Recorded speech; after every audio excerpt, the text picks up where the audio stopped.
اس میں آدمی یہ فیصلہ کرے کہ مجھے اللہ اور اللہ کا رسول عزیز ہے اور اس فیصلے پر قائم ہو جائے. ایک بات یہ فرمائی. دوسری بات یہ فرمائی کہ آدمی اپنے لیے دوست بنائے، تعلقات پیدا کرے. ایک تو وہ تعلقات ہیں کہ جو اللہ تعالیٰ نے انسان کو دے کر دنیا میں بھیجا ہے، ماں کا تعلق، باپ کا تعلق، رشتہ داروں کا تعلق، اعزاء کا تعلق. آدمی نے اپنے محبت کے تعلقات قائم کیے اور ان کا باعث اس کے سوا کچھ نہیں کہ اللہ تعالیٰ کی محبت کا کوئی تقاضا اکٹھا کر رہا ہے، اس کے دین کے لیے کوئی سرگرمیاں اس کی وجہ سے اکٹھے ہوئے ہیں، اس کے ایمان کا تقاضا ہے اس کے لیے اکٹھے ہوئے ہیں، کوئی خدمت ہے اس نوعیت کی اس میں اکٹھے ہوئے ہیں، یا اور کچھ بھی نہیں ہے تو کسی کی نیکی، کسی کا تقوی، کسی کا خدا کے ساتھ تعلق محبت کا باعث بن گیا ہے. تو فرمایا کہ یہ جو محبت ہے یہ چونکہ بالکل جیسے رمضان کے بارے میں ہے نا کہ ہم نے جن چیزوں کو اس وقت اپنے اوپر ممنوع قرار دینا ہوتا ہے وہ عام حالات میں یہ تقاضا نہیں کرتی کہ انہیں ممنوع قرار دیا جائے، اللہ کے لیے ممنوع قرار دیتے ہیں. تو ماں سے محبت کرتے ہیں، باپ سے محبت کرتے ہیں، فطری تقاضے موجود ہیں. کسی سے محض اس لیے محبت کرتے ہیں کہ اللہ اس کا باعث بن رہا ہے، اللہ کا دین اس کا باعث بن رہا ہے، اللہ کے پیغمبر کی ہدایت اس کا باعث بن رہی ہے. فرمایا دوسری چیز یہ. اور تیسری چیز یہ کہ آدمی کو ایک بار شعور ہو گیا اس بات کا کہ ایمان کیا ہے اور کفر کیا ہے، یہ پتہ چل گیا کہ میں نے جو کچھ مانا ہے وہ کیسے مانا ہے اور جو کچھ چھوڑ دیا ہے وہ کیسے چھوڑ دیا ہے. اس کے بعد اللہ اس کو ایسی استقامت دے کہ وہ دوبارہ کفر کی آغوش میں جانے سے ایسے ہی ڈرے جس طرح کے کوئی آگ سے ڈرتا ہے. یعنی اس درجے میں ایمان اس کو محبوب ہو جائے اور اس درجے میں کفر سے اس کو نفرت ہو جائے. ایک آدمی جو کفر میں رہا ہو، خدا کو نہیں مانتا، آخرت کو نہیں مانتا، اللہ کے ہاں جواب دہی کا احساس نہیں رکھتا، تو یہ کفر کی حالت ہے.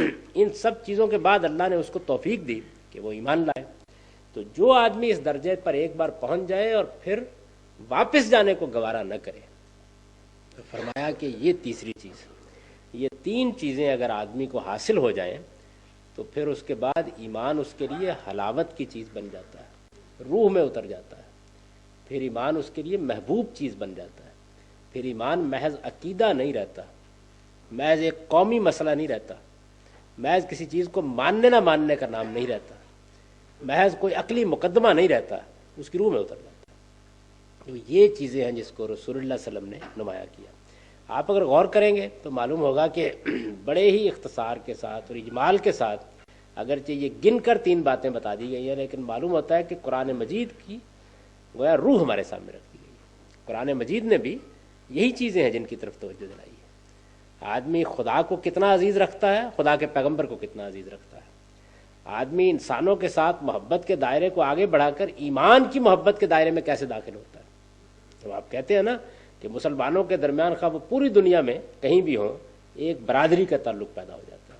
یہ کیا رشتہ ہے؟ ماں کا رشتہ نہیں ہے، باپ کا رشتہ نہیں ہے، ایمان کا رشتہ ہے.